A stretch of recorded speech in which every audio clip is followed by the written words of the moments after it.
What is a leader on a mission? A leader on a mission is someone who is dedicated to driving innovation and social change. Welcome to another inspiring episode of Meaningful Work, Meaningful Life podcast, the show that empowers you to redefine the life you want and live your best life now. I'm your host, Francine Beleyi, and in this season 10, we are delving into the theme of leaders on a mission, where we explore the personal journeys, impactful work of visionary leaders who are making the difference in the world. In this episode, I have the pleasure of speaking with Karim Sy, a remarkable leader on a mission. Karim is not just any entrepreneur, he is the visionary founder of Jokkolabs, a pioneering network of innovation hubs that span across Africa. What truly sets Karim apart is his commitment to fostering entrepreneurship and driving social change, but also embracing diversity, innovation, and collaboration. So, growing up in multiple countries and cultures, Karim has a unique perspective that fuels his mission. So he believes deeply in the power of open source technology and creating ecosystem where people can come together, share ideas, and drive impactful change. So during our conversation, we delve into Karim's early inspiration, the challenges he faced in scaling Jokkolabs, and his vision for the future of African innovation. So he also shared profound insight on leadership, the importance of trusting oneself, and the incredible lessons we can learn from nature and meditation. His advice on living a meaningful life resonated deeply with me, and I'm sure will inspire you too. I can't wait for you to listen to this episode and be as inspired by Karim as I am. So tune in to hear the full conversation now. Hi, Karim. Welcome to the show. Hi, Francine. Thank you for connecting me with your show. Wonderful, wonderful, Karim. I'm really excited about this conversation. So, before we get into everything, tell me about your background and what did you want to do when you grew up? Well, my background as academics is computer engineering in Canada. But I grew up between different countries, actually. I'm born in France. I've been raised between France, Mali, Ivory Coast, Ethiopia, and France, and then moved to Canada. So different places in Africa, it's we a lot of people are taking Africa as a country, but it's 45, 50 for a country, So, Yeah. it's also given me, and with my parents being the international a civil servant, and mainly and in the UN system, I grew up in a very international mindset environment, and being also with a mother is Lebanese. My father is from Mali, but our family, the Sy family, is between Senegal, Mali, even Yeah, Ivory Mali. Coast. So yeah, so Yeah. so I really I think it's part of my background being very Pan-African, and being also keen to this international mindset and making it link with different culture, people, continent, whatever. So I think it's part of it. We have the formal learning with the academics, and we have the learning we have with all the education, the family, and everything. And from my father family, we have a link with the kingdom of Bundu, which is What at is the that? bottom. What is Huh? the what is the kingdom of Bundu? Actually, it was one of the first theocratic kingdom in Islamic theocratic kingdom in West Africa, Mm. at the border of Senegal and Mali. So Ah, that's why also the family split on both sides of the country, because at that time there were no Senegal, no Mali. of But, course. yeah, Mhm. and so we have a strong link with religious leaders. Even in Senegal, you can see that the Khalifa of the Sufi path of the Tijania is linked to the Sy family. So I grew up also with that. So that's perhaps why also I'm very keen to some value and very impactful interest. Wow. My gosh. You have multiple identity. When people ask you, as they do often, say, "Where are you from?" What do you say actually? Do you say, "Okay, how long have you got? Have you got 10 minutes so then I can explain the whole thing?" Yeah, that's the thing. Yeah, but it's I think it's a pity because people wants to put people Yes, you in a on box, big right? boxes, and I mean it's like you. I mean now you're based in UK, so you have also a UK culture. Exactly. So I think this is actually this is the 21st century, I think. Uh, Mhm.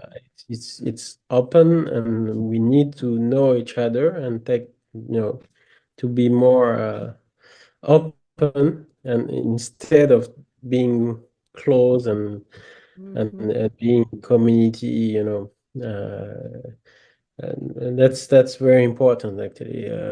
We have done the globalization with the economy and the finance world, but we need to do it again, because it was already done with the culture, and be more open instead of getting thinking all the same. And diversity is what gives us all of our interest. Yeah. We have Amadou Ampateba, who is an elder, very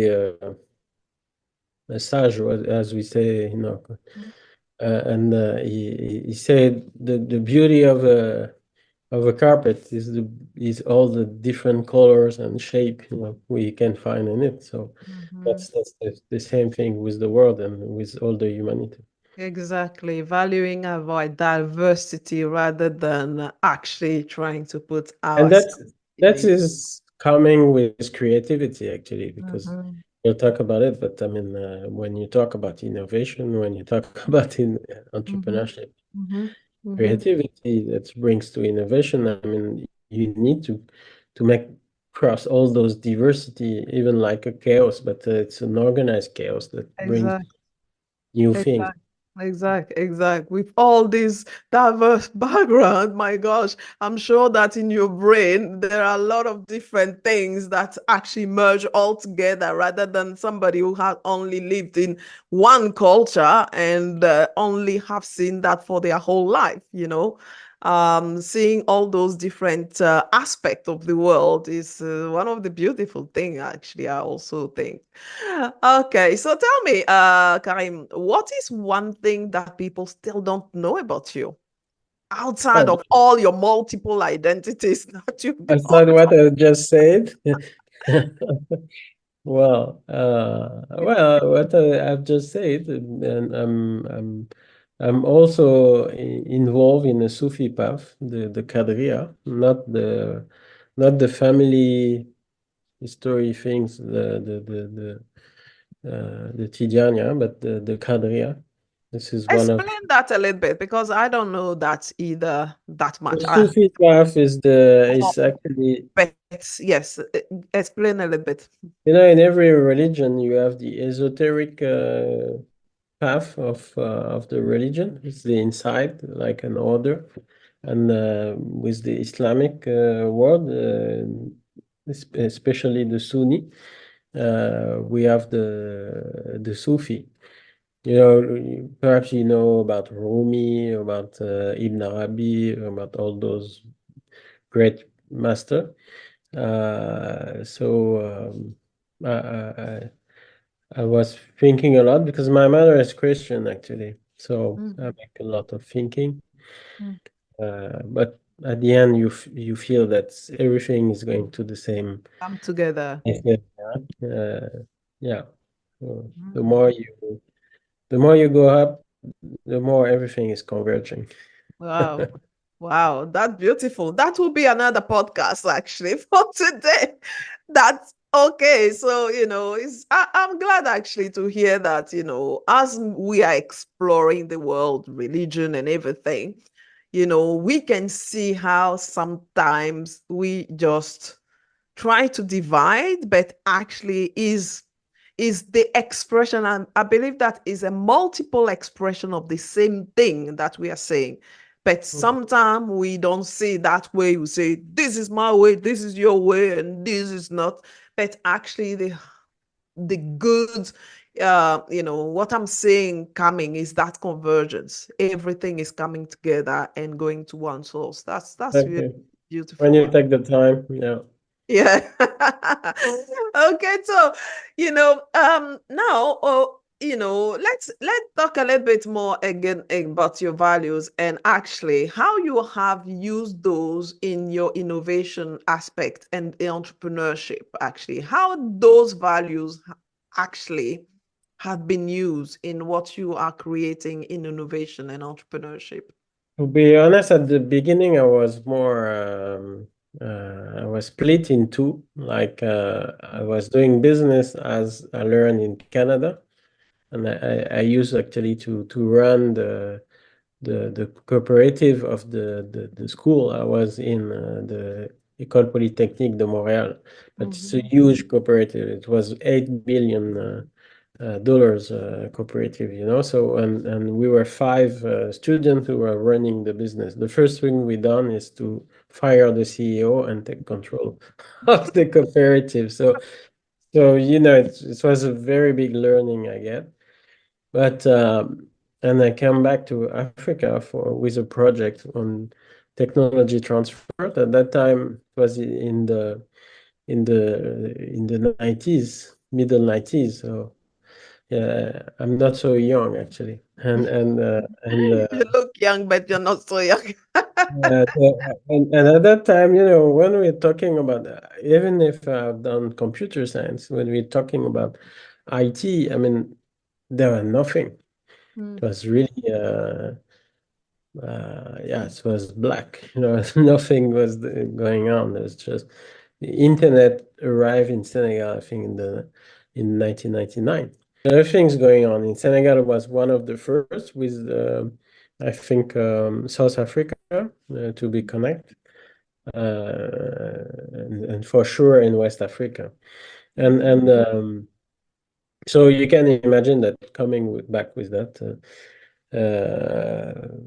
Background, I have to do something else. So we were working with some friends on connecting all the scientific and engineer from Canada, coming originally from Africa, to be involved and trained in Canada, to be involved in the transfer of technology to Africa. So with that, I came out with a project for end pumps, the pumps for water, and that was one of my first projects that bring me back to Africa. And from there, I've done a lot of projects for drilling, water drilling, for and also drilling for the mining company in Mali. Then because it was the same customer, and I have someone who, a cousin of me, who were a pilot, he said, "Oh, there's a interest, so we go for business airplane also." And that brings me to Senegal actually. I was in Mali there at that time. And in Senegal, then I connect again with my background, my academic background, because there were a lot of young people, actually some of my friends, who were starting to to be active in digital transformation for company there because internet was starting. And so I get the opportunity to be involved in buying the Oracle license for Senegal, and from there I start consulting company there. Was one of the first actually, because at that time people were selling either software, either computers. And we're one of the first to say, hey, we need to advise you on what's the optimal for that. And actually our specialty was to do the business process management. So it was very early. I think always been a kind of innovative guy in all of my venture. So, we can be innovative, just need to believe in us. That's Yeah, so I just wanted to know actually how this transition you start, you get into those integration of information system and all those things to creating or being inspired to create Jokkolabs, and how this idea came from, to start to create those Jokkolabs. as I say, the common line perhaps is innovation in all my path. All my journey and the different initiative I launch, different company. And I'm really a serial entrepreneur. I mean, what I love to do is to think about new company and to launch it and find a way to make it happen. And then for me, it's become boring. And I think this is also something very important because there is a difference for me on an entrepreneur and a manager. An entrepreneur is the one who go and try to find a way, under the forest, and a manager is someone who come when the entrepreneur have cleared the path, find who has the customer, you have a business that it's more you know organized, and we know who is who, what to doing, the process are more clean, and then the manager come and then he develop all the process and the things, at the beginning you need to find what is your offer, who is your client, and all this. You need to find some allies, find a way to organize your business and the ecosystem you are in. So that's what an entrepreneur is doing. And it's different, the mindset of an entrepreneur, of a manager. So, and that's something major, I think, because in Africa sometimes we have a lot of manager who are working to develop entrepreneurs, but they have a manager mindset. So then we have an issue. This is a parenthesis. So I get that mindset of entrepreneur. I've done a lot of things because I also have been a consultant for the Netherlands, the Ministry of Foreign Affairs, to help on the agency called CBI to work on as an expert for exportation. So this is more trade. People know me more about digital, but if you look at it, I mean, with my consulting thing, we have done organization, we have done digital transformation, we have done quality management, and then with that, I've been, because we were involved in how to improve the competitiveness of SMEs for exportation. So I've been involved in value chain, even in agric. Been working also with the International Trade Center on competitiveness of SMEs for exportation, same. Being involved in different countries, even in Uganda, all those countries. I was regional expert for them. And I've been frustrated on all those involvement as an entrepreneur, because I can see other entrepreneurs. See, there's a lot of missing links to help them really. I mean, except for just bringing experts to help them, and all those things. So I was thinking the same time, what can I do? And then I say I need to do something, and I want to do something. And actually, I stop all my venture. I give the even some of my company to the employees, and I say I want to be involved in something is impactful and make sense in that world, because if we go like that, I mean, we are rolling in a sport car to directly in the wall, the financial crisis, there's so many crises. So are we thinking of it? And then I think about the perspective, and I say, are we preparing for that? And my belief is that Africa is at the middle of it, because we have Africa, for me, is the opportunity to do incredible things. It's like a blank paper, Paper, yeah. So either we innovate in a world where we need to change. We need to change the way of consuming things. We need to change all the way of doing things. And we don't have all those assets that will be a problem for investing in the future and change everything, like the Western world and things. So we don't have the bank card system. We don't have the bank who was so installed that we cannot start another thing. And what happened? We start with the mobile money and all this wallet project, and now we are very innovative in it, because we don't have the lobbyists still installed and things, and we don't have all those assets of investment we have to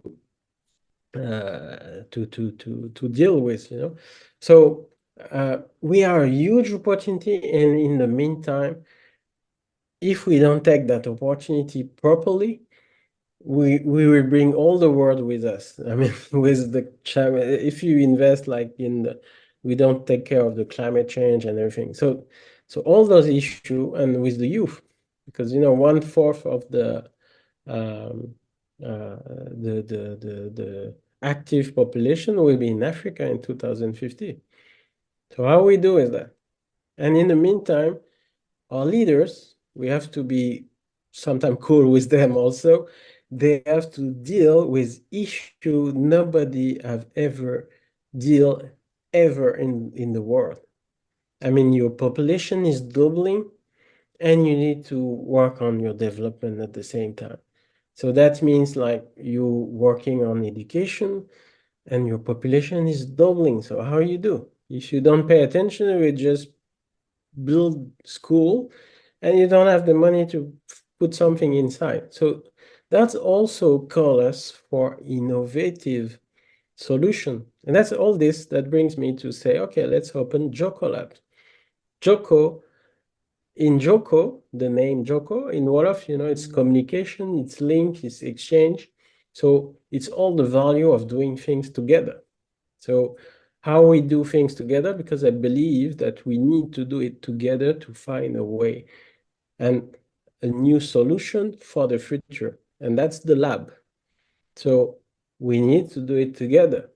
So the first, as I'm coming with also an IT background, and digital is key to the new economy. We need to master the digital.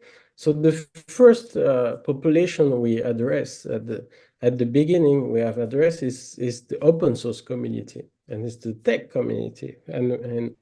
And also I believe that from that tech communities who have built the internet and everything, and actually perhaps 80% of the infrastructure of the internet and other technology are open source now.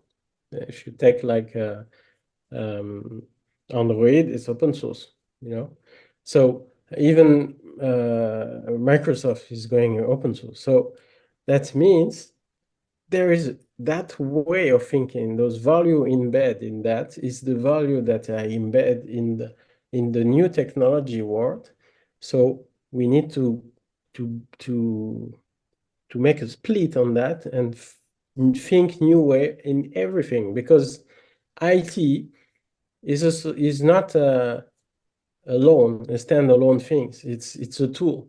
So you need to use it for health. You need to use it for energy. You need to use it for fintech or others. And when you say that, actually you're talking about all the development issue we have. You see? So that's where I believe Africa should be the engine of innovation worldwide, actually. But also we need to have the support of everybody, because if we are not dealing properly, I mean, all the world will go with us. Yeah. So So this is a long story short. yeah, so yes, I'm trying to summarize a little bit here. What made you started Jokkolab is because you came to realization that there are a lot of different issues. Therefore, people have to work together, including all those different To find new solutions. crises that we've seen. Yes.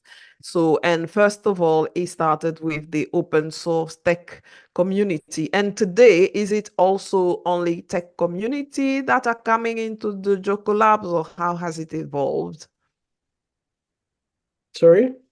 Today with those Jokkolabs, is it Yeah. only tech community that is Um, still, or how has it evolved? What else do uh, you do in those Jokkolabs? we have done so much things. I realize, we are going to 14 years now. We Mm. were one of the first, as you know, one of the first innovation hubs in Africa. We have been even in more than 12 countries. We closed some countries, and now we are around 8, because it's also organically organized, as the open source movement. So, so we have done entrepreneurs, agripreneur, as we say. We have done health project. Mm. We have done, I mean, a lot of project actually in different sectors. People think tech, but as I say, tech is a tool. So people don't always talking about startups, but I think it's more than startup. And one thing very dot specific with Jokkolab is that since the beginning, we are talking about ecosystem, Yeah. because actually I'm coming from the private sector world. I also get the chance to be involved in a lot of um, development issue at the macro level, in the political level for policy and everything. Uh, in Senegal, I've been the vice president for the accelerated growth strategy with the World Bank and the country strategy. I've been on the board of the private sector organization. So with all that view, I believe that we need to have an ecosystem that is really virtuous. That means the big corporation, the international corporation, the local, the government, the bank, the education sector. We need to all work together, and that's something very, very difficult, because even now people have difficulty to do it. They are all working in silo, and from the beginning, that's my objective actually. And the problem is all those infrastructure is a kind of social infrastructure, so it's invisible, so people don't understand what you're doing. Even my mother, a few times, few week ago, she was asking, "What are you doing?" She says, "Because I see you in so different things." I say, "Yes, it looks different, but it's all linked actually, because we are working on the ecosystem." And actually, I go to the definition of an ecosystem and say, okay, I understand now." So that's the thing. If you're working on the ocean, you're not Yeah. a specific fish, Mm. and for our startups to grow, we don't have the appropriate ecosystem since now. I get the chance to be involved thanks to President Emmanuel Macron, who trust me for leading this. It was Digital Africa. when we launched it, the objective was to help to structure the ecosystem. But it's funny that even in France, they didn't understand it, you know. And even if we have a huge study from Roland Berger and things, you know, that were going on that side, that way, you know, but people still don't understand. Everybody wants to work in silo. It's terrible, you So know. what needs to happen, for this ecosystem to really take off? What do we need to put together? The first thing really, it's to stop this ecosystem thing. I mean, we are really in ego. Everybody wants to have his Yeah. own thing. Everybody wants to Yeah. be the leader. Everybody wants to be this and that, you know. So we are in ego. We need, but alone, okay, you can do things, but I mean, it's so small if you take the Mm. continent wide, you know, and even the country, right? It's really small. I mean, we can see what we need to achieve. It's so huge. Sometimes people are saying, "Oh, I've done great things, and thanks God I have some some entrepreneurs or some people come to me and say, hey, thank you. Without you, really, we haven't will not being there and that and that." But it's so small. It's for me, it's really a nightmare because I see all this and I say, how can we scale? But to scale, we need to work together. It's so small, you know. That's why for me, Jokkolab, even the hubs, it's we need all to work together and have the same system, the same thing. And for me, the hub is not an initiative, and I don't make it for making money, because if you don't pay attention, the entrepreneur is becoming the product. So you are not carry about them. That's very important. Even some of the international player come with the development agency. They say we want to help the youth and things. But if you pay attention, sometimes they put more money in advertising than and communication than in the project. It's totally insane. I mean, so how we do that? How we go to the rural area where you have all those youth. You know, in Senegal, we are very sensitive of it because we have people who take the boats to go to Europe. They are dying in the sea. Can you imagine? So we need to give them the confidence to go and realize themselves. So that's a huge responsibility we all have. Mm-hmm. Do you have any ideas how you can get everybody to work together now? Because if everybody is trying to do their own thing in their own corner, so how do you get people to work together? Because if that is the solution, how do we get them to do that? It's really tough. Let's be honest. It's really tough sometimes, and you do two works and then you go back. You know, Mm. for sure, the government and the development, international development energy, or the big foundation like the Mastercard Foundation, can have a huge play because they come with the money, and at the end, money talks, or even the regulation or thing, and so they need to be the animator of all those ecosystems. The thing is, everybody is lobbying for his own things because there is this ecosystem thing, you know. Uh, I used to say, no, we need everybody. At Mm. the ideation, we need the co-working.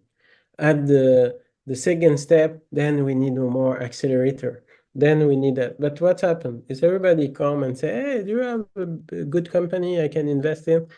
So they start when the big part and the most difficult part have been done.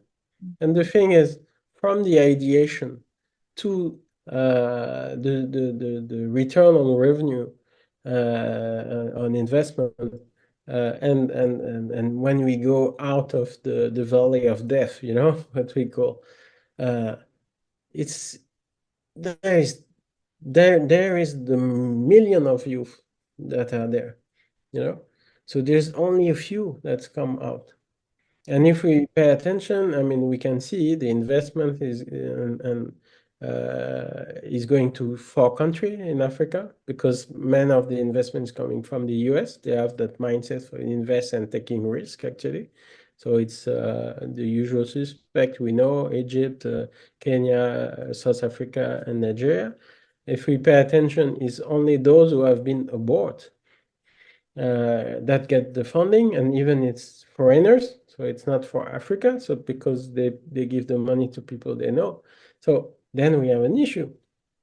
What the government is doing, and when the government is starting it, they make it so political that they want to do everything themselves. So then we have an issue, because you take an initiative, even the young guy who opened a small hub, I don't know where, even in his kitchen. I mean, for me, you need to involve him, because he's part of the ecosystem. I've seen, like in Colombia, you have everywhere hubs, and the government is organizing it. So they prepare the things when you reach another level. So they get the information and try to push everybody to do things on the ground. So they cover all the country, because while you will get an entrepreneur who will do 10 kilometers or 100 kilometers or even more. That's a problem. So we think of it. So for us now, we are taking one step back from the hub thing, because we believe there is a lot of hubs now. But it's not a question of a hub. It's a matter now what's the content you have. You will get the same story with the school. A lot of school, but there's no teacher, there's nothing there. So we want to come with the content. One thing we are working on the approach of the living lab approach. So we have a proof of concept running now with the FD Suite, with the Service Universel for the universal services, from telecom, the company. So it's a governmental initiative. They get the funding from the operators, and they have to develop the access to technology all over the country. So with partners from Spain, we are working on this living lab approach for hubs that are in the country. Second thing, and then we want to connect different hubs to get the knowledge of that, and that knowledge, we want to work on the common goods approach, saying it's not open source, it's a common good. Test the open source approach. Actually, the common goods is the goods you have that either is a product or services, and you have a community that organize themselves to manage those goods for the future. So that's and you have a regulation that we develop together within the community. So the community can get the public sector, the private sector, the NGO, and everybody. As the same thing, as I said, is how you bring everybody together. That's first thing. Second, we come with the approach of, because you have a problem to train the entrepreneur, or to advise the entrepreneur. We discussed, like with the big USAID program, and they identify, like in Senegal, 200 organization that can involve in business development services, but at least at the end there's only 10 to 50 that they can work with. So there is an issue, and the more you go inland in the country, the more you have a problem, an issue with getting a consultant for advising the entrepreneur to help them to grow, to structure their business, and do non-financial services. So with that, we came with we have taken 1 year with some partner to develop what we call Jokkolab Academy. It's a train-to-trainer approach. We want to train advisor that will get the knowledge, the accurate one, to develop their project. And actually, there is a book who will come out in September on that approach, and I have one chapter on the frugal economy, frugal product on that. So that's really something else. And then we have also the support for the financial services, because we have seen that there's a huge problem with the financial inclusion of entrepreneurs. They don't know how to manage the funding, and they don't know how to get the funding from either the microfinance, either the bank. And there's no discussion. As you see, in everything we do, we try to break the silo. So actually, we are building an integrated offer, support by the technology. So we're also becoming a tech provider to help on this. So the training is online, but we'll do hybrid mode. The financial support, same thing.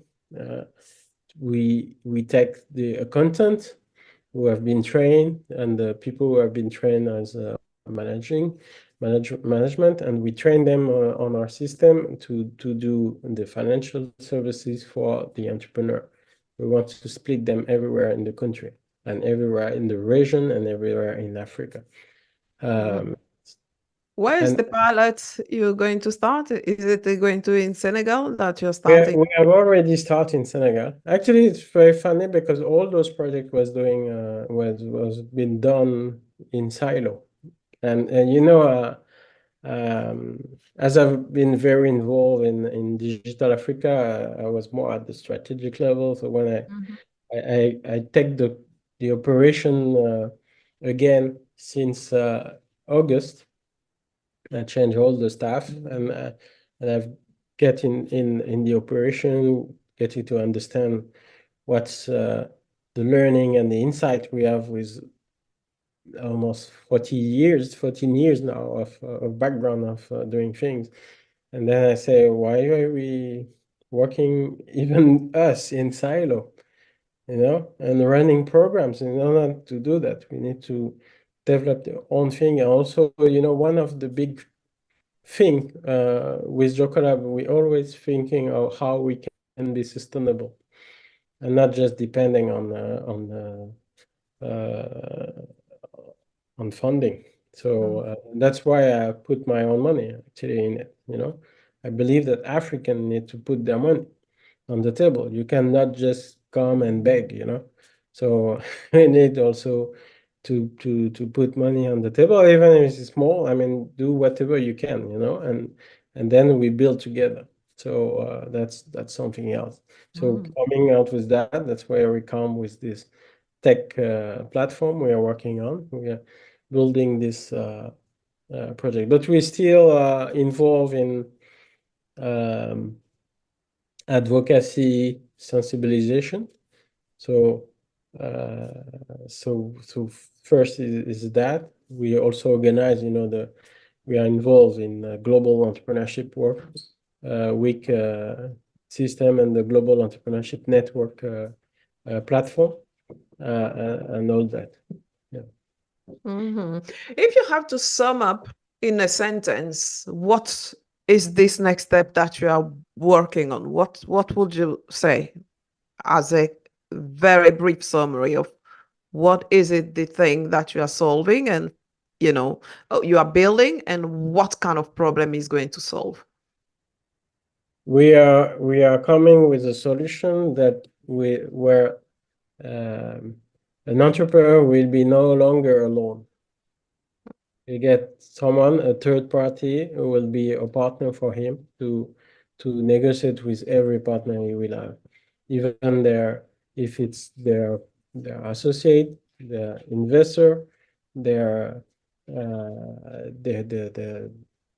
yeah, a lot of partners. So we want really to be a trust partner that will really help the entrepreneur to develop their own initiative. Is it going to be all the entrepreneur, or are they going to turn it into a success? Yeah. Yeah. Is you going to select some entrepreneur, or is everybody who want to start or grow their business can just turn up? There will be different type. One is large because as we said, we will push different advisor on the ground. So we'll push them and then they can select whatever they want and do whatever they want actually. So this is the first layer. Second one for us will indeed we will select a few that we'll focus on and we'll take interest for them. So it's also a new way of investing for us in entrepreneur because we have pushed a lot of entrepreneurs, but and so we believe that we need to be more engaged with them. Would It will you be take kind of some equity from their company, yeah, or yeah. they're going to kind of pay, or is going to be loan, We'll or is take, it equity we will based? take equity and even sometimes we will bring funding for them because we have a big network for that. So we'll help them to reach a level so they can have smart investment. So that's another level. And yeah, and so it's for that we call it a kind of startup studio. It's Okay. also because we can see sometimes it's very frustrating. You see some entrepreneurs and they have the capacity, but they don't understand. So you want to be more involved to push it and make it a success. Well, Yeah. that sounds really inspiring and interesting. I look forward to seeing this coming up to the forefront. Now let's talk about the last part of the podcast, which is the 3M. In this podcast is all about meaningful work, meaningful life. So first of all, Karim, what gives you meaning in your life? Where do you get your inspiration from? Hmm. Uh, First from my family and from nature. uh, from nature because I think it's the best trainer we can have, when if we look at the nature, there's it's there for centuries, for millennia. I mean, so there's a lot of learning. Like, if you have a tree, sometimes you need to cut uh, the tree so it can grow even better. So those kind of learning you can have, and the diversity, as I say, is nourishing the creativity and even the things coming. It's more healthier. Yeah, and Mm, and my meditation as a Sufi. okay. Yeah. Okay. How long do you meditate? Hmm. How much? Usually, if usually it's 1 hour per day. Wow, okay. That's good. I can only meditate for 20 minutes. Okay, so now money. If you have 1 billion pounds today, what would you do and how would you spend your days with that? Oh, that's a good projection. I like it. Which I'm sure is going to happen soon. So you better, start to make your plan. Yeah, we're thinking of it, because actually Mastercard told us the same question. If Ah. your money, what you do. But I think it's what I told you. I mean, we will really organize at a higher level what we just say, this academics for to develop a lot of advisor all over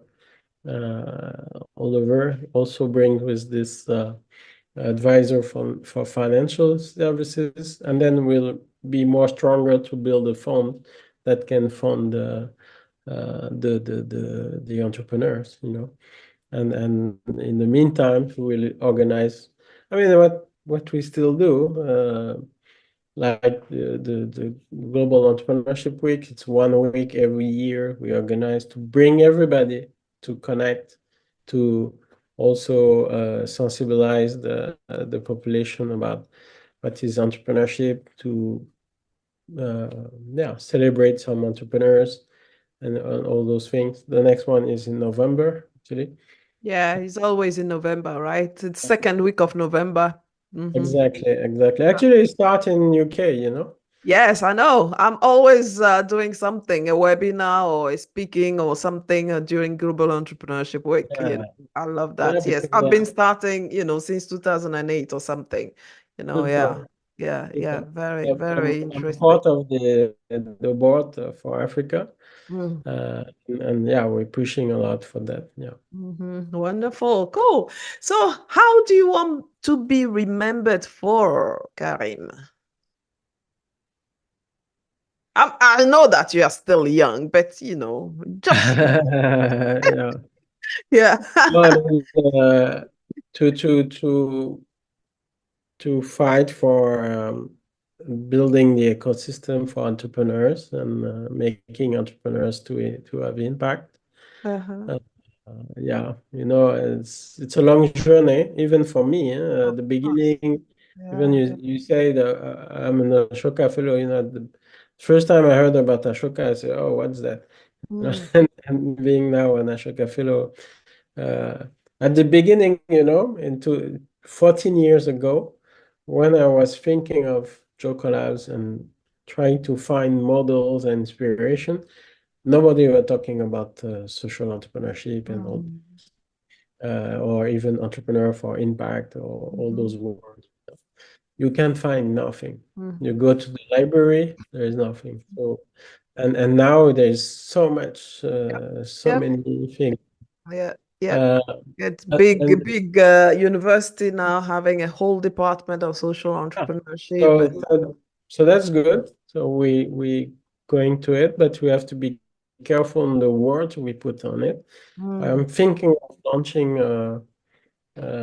of writing a book actually on what we call, I don't know, the kind of entrepreneur, I would say, perhaps the entrepreneur with a conscience, because we are it also in a level we need to be careful about the climate change, about the yeah. nature, about our peer, the community Yeah. we are involved in. I think we need, and the COVID for me have been a waking situation when we see that everything has stopped and it Mm-hmm. can come back. So, and when that's happened, you need to I mean, uh, to work on what you get, what the resources you have around you, and then how you build. And that's why I'm engaged now in this frugal innovation approach. Mm-hmm. To, Mm-hmm. to, to and I think entrepreneurs need to think like that now. Yeah. Yeah. The way I define that is about responsible business because we have only one planet. We have resources that are finite. So if we get rid of all of them, so what? Your business is not going to survive in a world where there is nothing left. So we need all to be thinking about that. One of the person that I'm interviewing also in this podcast at the beginning is a professor actually at the Cambridge George University. He wrote a book called The Profiteers. I think that's this is a big eye opener book where he actually share how quite a lot of company are now externalizing their costs and just take. And we need Yeah, to have this new regenerative model that he's calling that. And I really, really love the way that we need to embed within our business model, instead of creating a single plastic product, why don't you create something that we don't have to recycle in the first place? Why do you externalize your cost on ourselves rather than you not doing that in the first place? This is where I think that the businesses need to be. As a exactly. responsible business, you are not polluting, you are not externalizing all your pollution, your costs and everything, and tell us to do the work for you actually, and then you take all the profits. Super. We'll work on it together, Francine. Yes, definitely wonderful. Because I see you have the passion for that. Oh yeah, so tell me what. And Yeah, go on. Yeah, go. And we need to join and actually all the capacity. Totally. As you say, this is no longer the time to work in a silo. So if we can join forces to work with the same vision, with the same passion, that would be even fun, actually. Yeah. So knowing what you know now, Karim, what is your parting advice for those looking to do meaningful work and live a meaningful life? I would say trust yourself. Go on. I mean, how we say oser en anglais? What? Oh, say Oser. there. There, you know, There, yeah. Mm-hmm. there and go for it.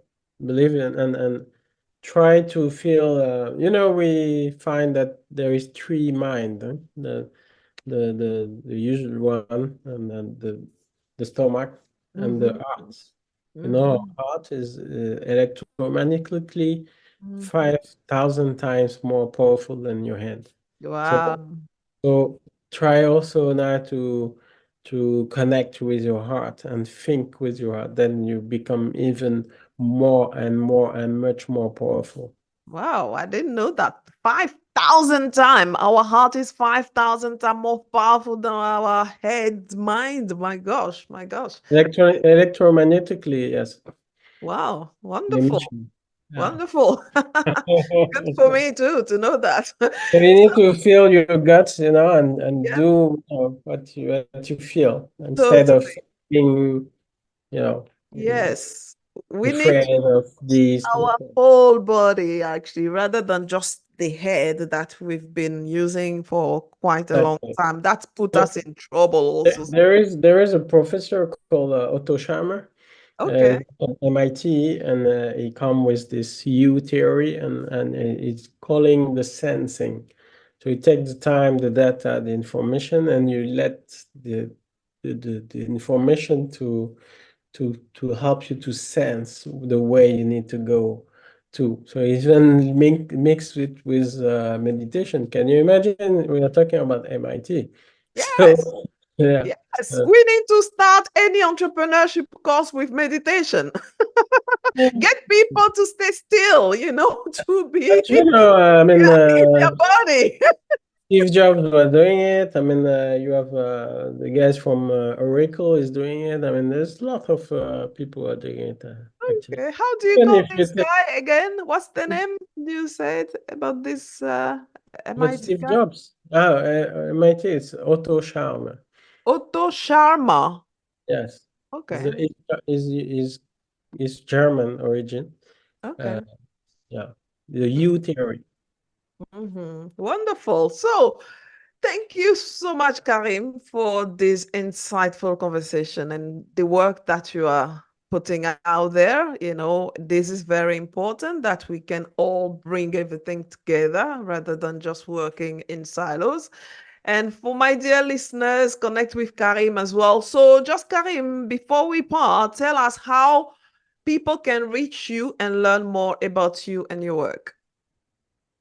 You have LinkedIn. I mean, you have. I mean, search you will find. Um, Wonderful. Did you like this conversation? What was your key takeaway about this episode?